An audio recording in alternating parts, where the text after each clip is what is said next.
The first shot at Earth did not look like a war declaration. It arrived as a polite line of alien mathematics embedded in a tight beam of radiation, threaded through Jupiter's magnetosphere and into a listening station humanity barely remembered building. The station died before it could scream. 3 seconds later, the moon Europa fractured like glass under a hammer, its subsurface ocean flashing into space as a frozen plume. The galaxy noticed. Earth did too. For decades, humanity had listened quietly, broadcasting nothing, watching alien empires rise and fall through fragments of intercepted signals. The Galaxy Empire, calling itself the Varelian Ascendancy, had never acknowledged Earth as anything more than a statistical anomaly. A backwater species. A potential resource world. When Varelian strategists marked Sol on their charts, they did not expect resistance.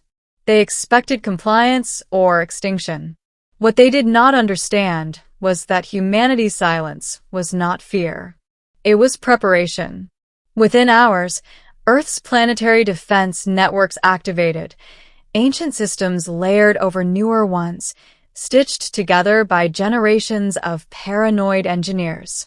Fleets that had never been publicly acknowledged slid out of dry docks hidden inside asteroids and behind false moons.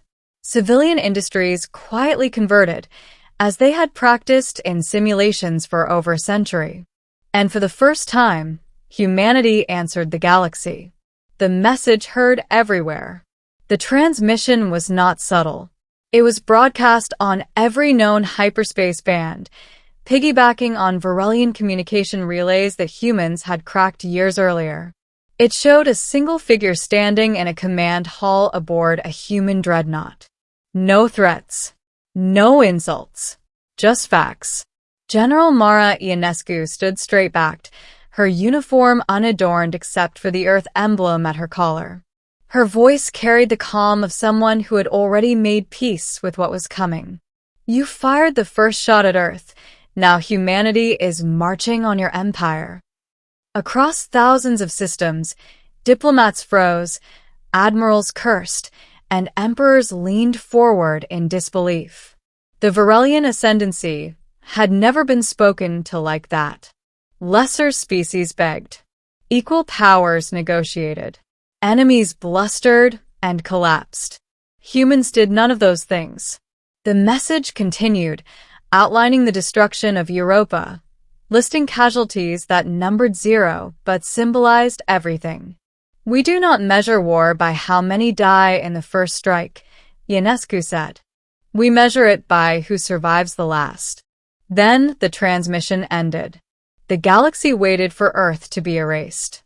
Instead, humanity advanced. The march begins. Human fleets did not rush headlong into Varelian territory.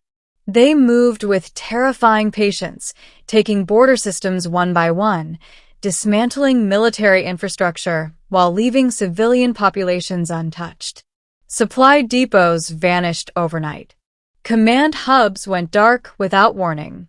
Entire Varelian task forces surrendered after discovering their weapons systems quietly rewritten mid-battle. Other species watched in horror and awe. The Varelians had built their empire on overwhelming force and psychological terror. Humanity countered with adaptability and restraint. Where Varelian doctrine relied on rigid hierarchy, humans decentralized. Where the Ascendancy prized honor duels and grand fleets, humanity favored misdirection, redundancy, and logistics.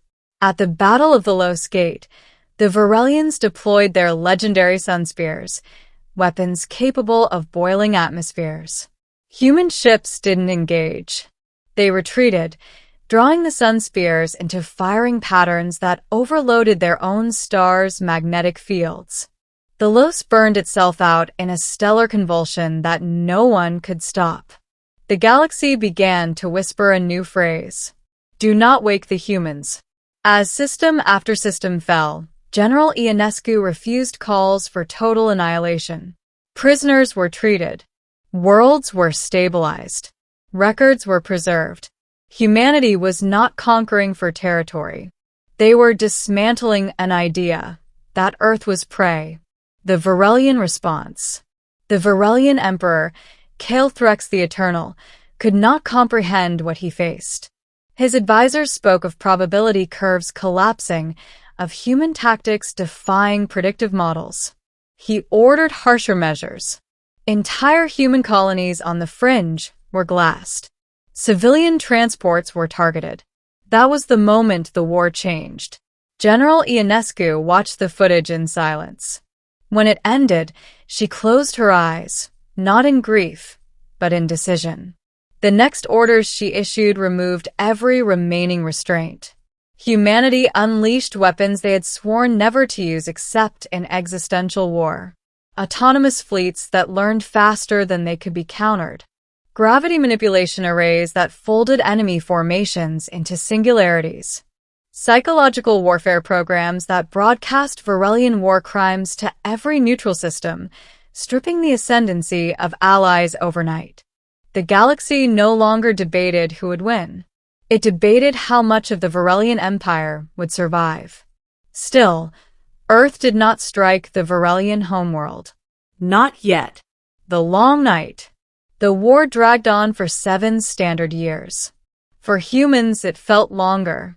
The cost was not just in ships and lives, but in ideals strained by necessity.